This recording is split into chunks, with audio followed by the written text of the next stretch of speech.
गरीब बुढ़िया की खीर का जादू। एक समय की बात है। एक गांव में एक गरीब बुढ़िया रहती थी। वह पूरी तरह से अकेले रहा करती थी। उसका कोई भी नहीं था, ना बाल बच्चे, ना कोई रिश्तेदार।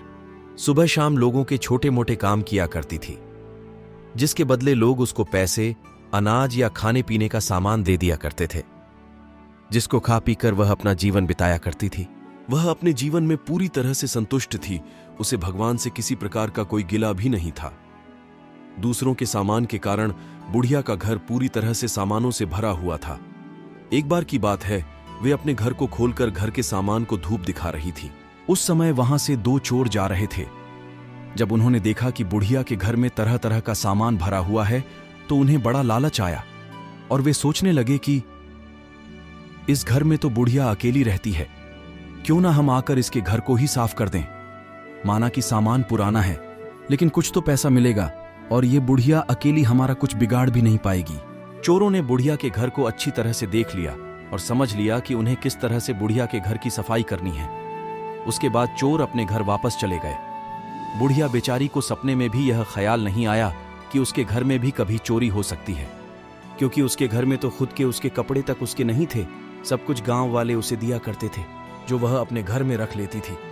खैर, कुछ दिन बीत गए और एक दिन रात में चोर अपने दो साथियों को लेकर बुढ़िया के घर पहुंच गए। कमाल की बात यह थी कि उस दिन सरपंच ने बुढ़िया को चावल, दूध और चीनी दी थी और बुढ़िया बहुत खुश थी। बुढ़िया ने खुशी खुशी अपने लिए खीर बनाई और खीर बनाकर वह उस खीर को चूल्हे पर रखकर सोचने लगी कि अभी तो खीर बहुत ही गर्म है, जब थोड़ी ठंडी हो जाएगी तब आराम से खाऊंगी। और अपने बिस्तर पर लेट गई और खीर ठंडा होने का इंतजार करने लगी। लेटे लेटे उसे नींद आ गई और वे सो गई और जोर जोर से खर्राटे लेने लगी। चोर बाहर खड़े थे।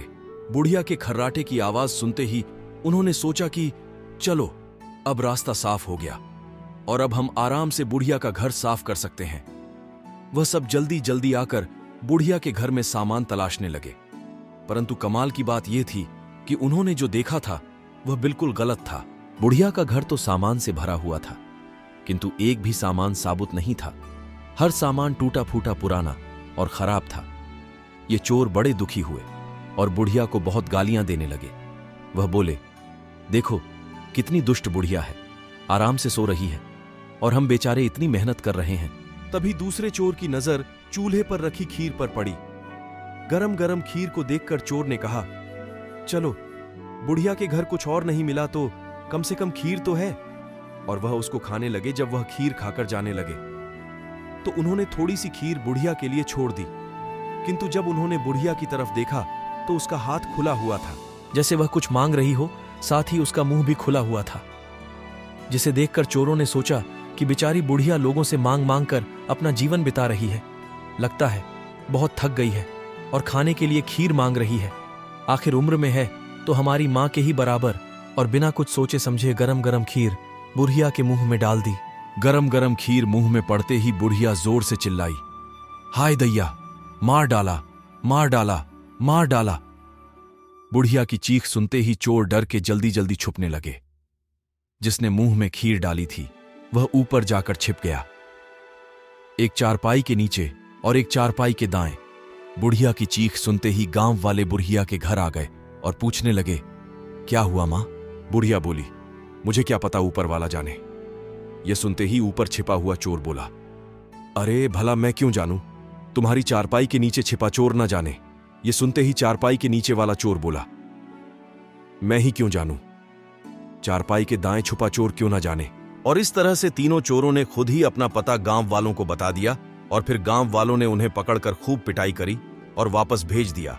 उसके बाद से चोरों ने कान पकड़ लिया कि आज के बाद वह चोरी कभी नहीं करेंगे। शिक्षा, चोर चाहे जितनी भी कोशिश करे अपने आप को छुपाने की, लेकिन वह फिर भी पकड़ा जाता है। इसलिए हमें कभी चोरी नहीं करनी चाहिए और अपने बच्चों को यही सीख देनी चाहिए।